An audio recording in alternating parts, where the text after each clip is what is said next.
Madam Chief Justice, my duty is to make closing submissions as I also deal with the last issue. What are the appropriate reliefs? Yes. Oh. I start by apologizing. I left out two members of my team, two lawyers who have worked very hard, Rose Thiongo and Ham Langat, Mr. Ham Langat. I think in fairness it's good I place them on record. They have done a sterling performance, and this is part of the mentorship we should do. Madam Chief Justice, let me also start by apologizing that I did not place on record the fact that we did file written submissions on 27th August this year, and we rely on those written submissions. We took lots of time to actually develop almost a treatise on the origin of Election Act. We went to 1870 in England, where we found the first codification of the Election Act, and the subsequent development and the hesitation by apex courts in not disturbing electoral victory. I would request you, in the fullness of time, please look at it. I should also, in fairness, indicate that the authority I referred to from Ghana decided last year the Mahana decision is authority number 5 in our list of authorities.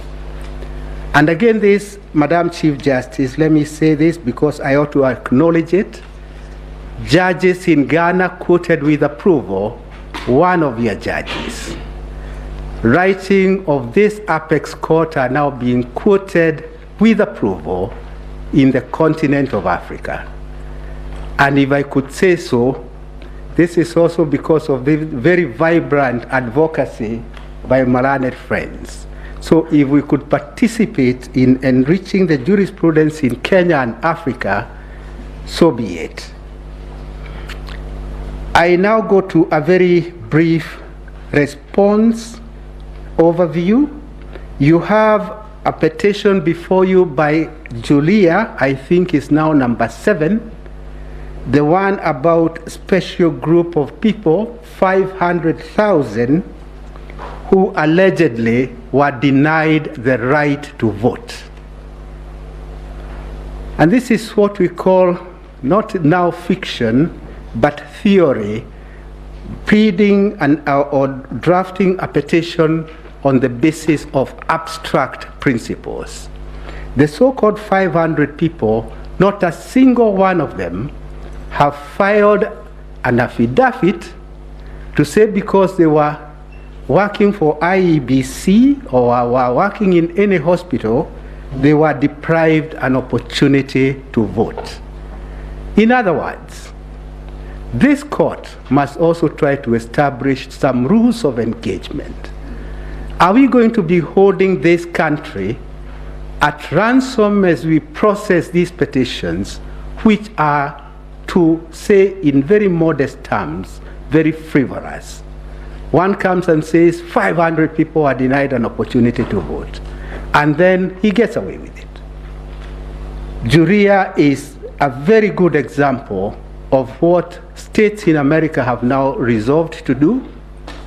They do punish a pleader who files a pleading with the full knowledge that what is being pleaded is incorrect.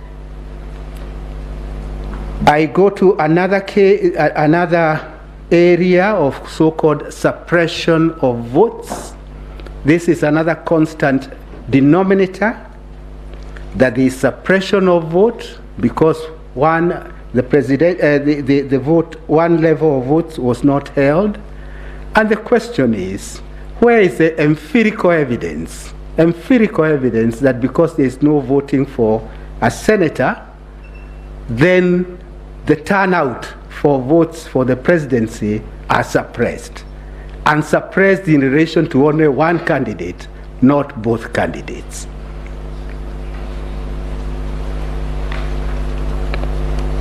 My learned friends have talked about what yesterday was being called dysfunctional IEBC. It is not dysfunctional IEBC. It was a functional IEBC until 3 p.m. on 15th. On 15th August, towards 3 p.m., some commissioners were hijacked with their free will, and they opted to walk out from their brothers and sisters. There is a point that concerns me as a regular practitioner in this court, in these electoral cycles. And this is this. For how long are we going to allow our political class to advance self-interest, and to hold this country in perpetuity of uncertainty?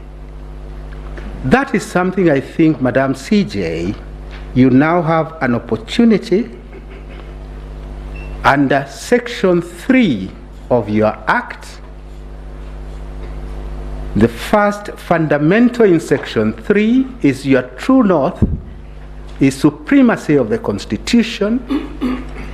Your true north being the supremacy of the Constitution, and then other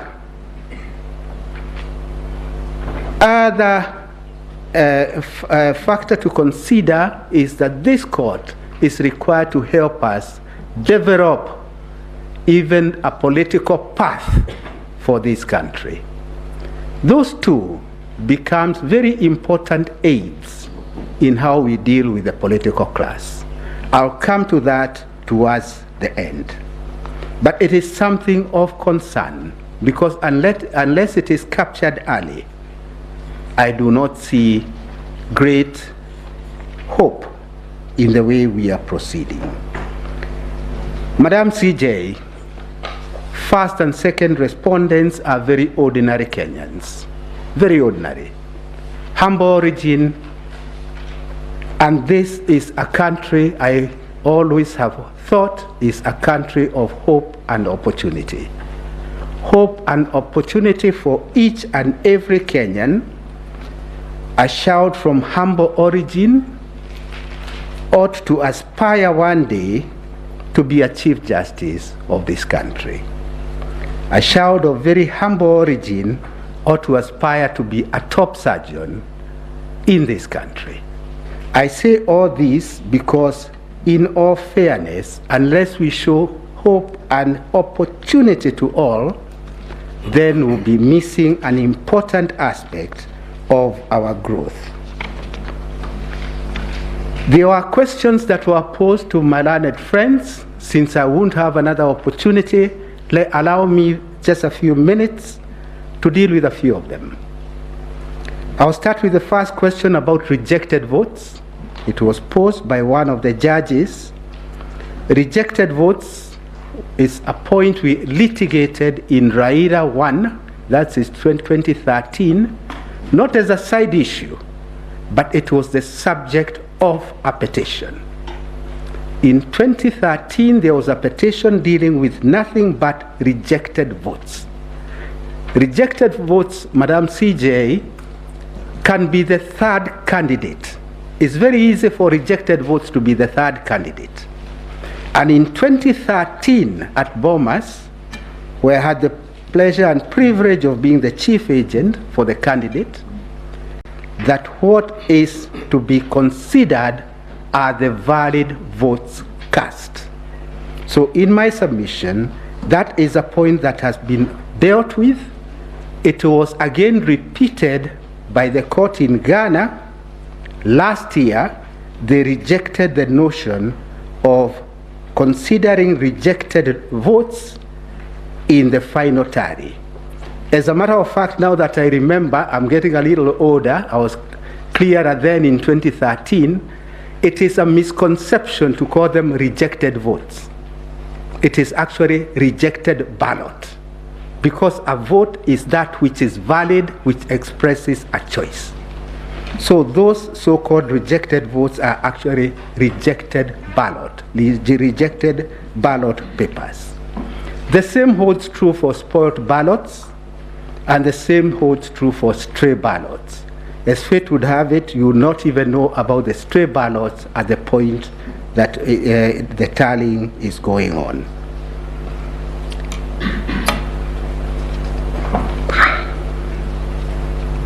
I associate myself with the submissions made by my learned friends, IEBC.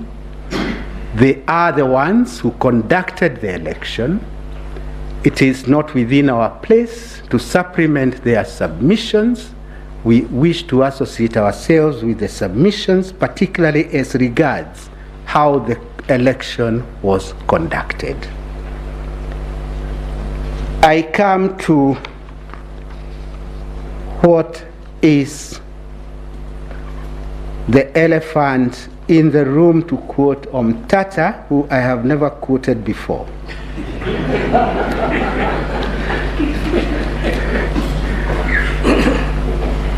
What is the way forward?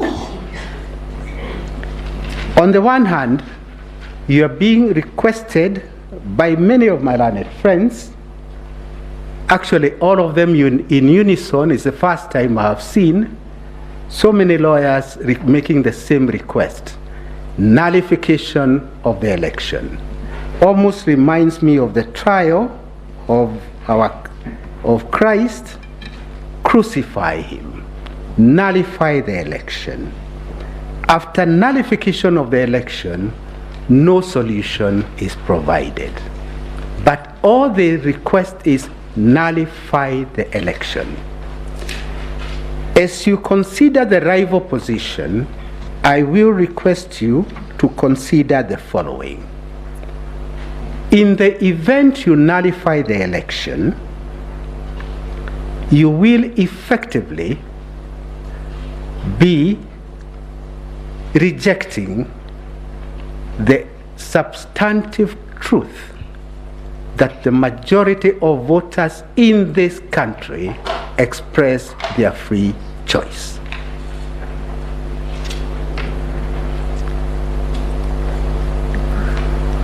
While considering that plea of nullify the election, we shall be acceding to a very dangerous trend in this country, that presidential elections are to be held,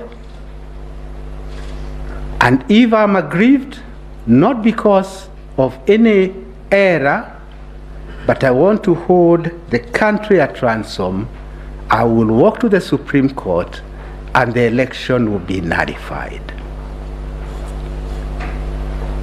While considering that request, please also consider the far-reaching consequences that we all participated, we all experienced in 2017. That is on the one hand. On the other hand, the first and second respondent come to you with a request. The request is, voters did exercise their right. Hold them to that covenant. The covenant is they made a choice. Do allow the country to now move forward. We cannot and cannot afford election mode in perpetuity. I think I have said enough to demonstrate where my mind is. It is time for finality and stability. Finality and stability. In doing so, Madam Chief Justice, you'll be sending yet another signal to the political class. And here I am not finger pointing anybody. As I said in 2013, what I say for this client is what I'll say for the next client who is in that class. The country does not belong to them. This country belongs to all of us. And since the country belongs to all of us, no person should consider that there is an entitlement. Considering that there is an entitlement is to engage in an illusion. That illusion ought to be replaced by reality. Reality is that it is voters who make their choice. And once voters have made their choice, let us inculcate a culture that my brothers and sisters on this side are now used to. We walk to our court, we may think the law is on our side, we may think we are entitled to victory, but we accept the verdict of the court because much as we may think we are eloquent litigators, the final word is always with the court. With those comments, may I very humbly and respectfully request this court to let this cycle come to an end so that we can get back to our business, the business of developing our country. With those remarks, I would wish to close and to donate the 30 minutes to the court because we are patriotic enough to know that it's not really in the interest of this country to engage this never-ending circle of litigation. Thank you very much. Unless you have any questions for us, that's the end of our